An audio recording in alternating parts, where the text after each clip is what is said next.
You know, the Tavistock closed down in the UK. That was the big gender surgery performing institute in the UK. How is that closed down? What happened? Government closed it down.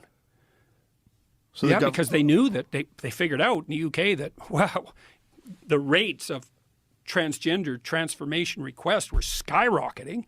And even the people at the clinic knew that they were rushing people along the transformation pipeline way faster than they should have without proper clinical evaluation.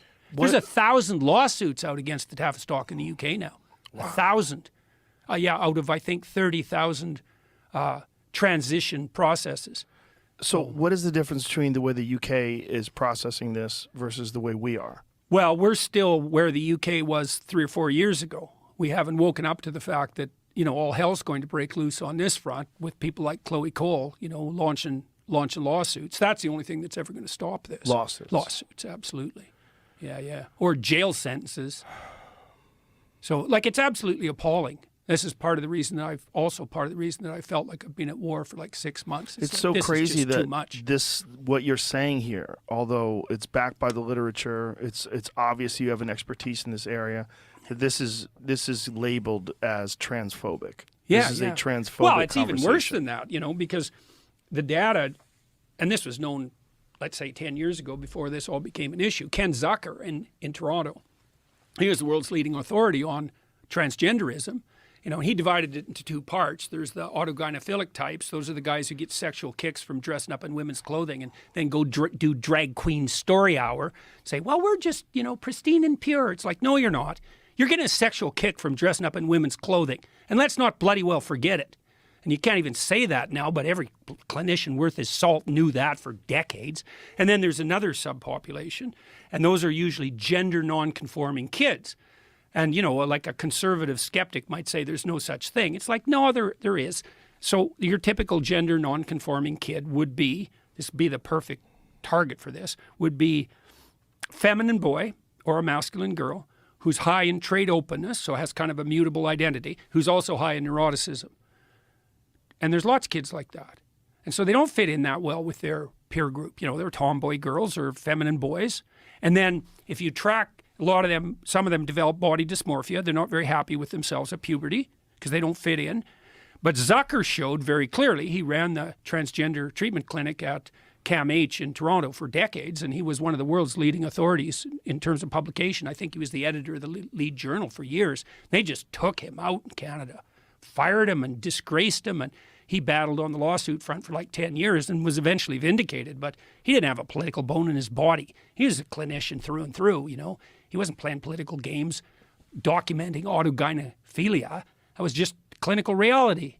Now it's become verboten to even suggest such a thing. Oh, there's nothing sexual about this. It's like, yeah, right. You're dressing up in lingerie before your mirror at home, tucking your dick between your legs, imagining you have a vagina for a sexual kick. Oh, there was nothing sexual about that. Yeah, right. Bloody absolute liars. Now, then you have the kids who don't fit in on the gender front. That's a different pathway. But with them, if you leave them alone, so do no harm, leave them alone, 90% of them accept their body, their sex, by age 18 or 19. And 80% of them are gay. So what that also means is, and the gay community is going to wake up to this sooner or later, is that most of the kids being sterilized and mutilated are gay. 80% of them. So I don't see how the LGBT alliance is going to hold up under that sort of reality. So, yeah, that's for sure, man. What a crazy and situation. Let's add something equally ugly to it, since we haven't gone far enough yet. So here, we'll do a little bit of arithmetic. So a while back, Disney executive mentioned on video, this is when Florida went after Disney, was all when this was happening. She came out and said, I think she was head of domestic programming for Disney. She said, well, I have 2 children, 5 and 7. One is trans and the other is pansexual. And I just thought mathematically right away, it's like the chance you have a trans kid is 1 in 3,000. That's not a very high chance. And let's say the chance that you have a pansexual kid is the same, whatever pansexual means. I don't even know how to calculate those odds. But whatever that is rarer than trans, because no one ever even heard about it until 5 years ago. So the joint probability that you have a trans kid and a pansexual kid is 1 in 9 million. The odds that you're a pathological narcissist sacrificing your own children to the glorification of your compassion is 8,999,999 to 1. So, like, do you have a trans kid and a pansexual kid, or are you a devouring mother? Well, you can look at the odds and decide for yourself. Jesus. Oh, yeah. Oh, yeah. No kidding. Look, man, Freud was no dummy when he pointed to the fact that the devouring mother was one of the major impediments to proper human development. He knew that, looking deep into the darkest families and seeing this proclivity of the overprotective mother to destroy the developing integrity of the child, to keep the child infantile, to cling to that relationship instead of developing a life for herself and letting the child go flourish. That's Hansel and Gretel, right? You're lost in the woods. Why? Well, your family's broken up. And you have an evil stepmother. So now you're lost in the woods. What's your abuse rate if you have a step-parent? 100 times normal. So you're lost in the woods. Well, what happens? Well, you come across a gingerbread house. Well, that's pretty damn convenient. You need a house. It's more than you could even hope for. It's not just a house.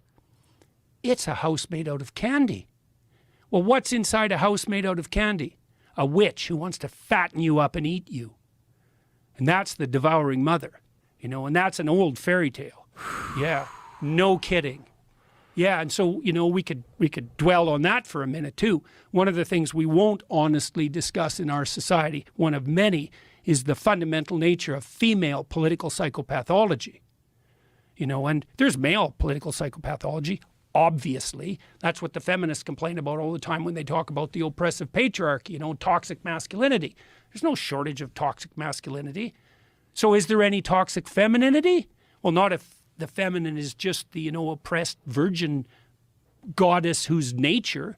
But how about we don't live in that fantasy world?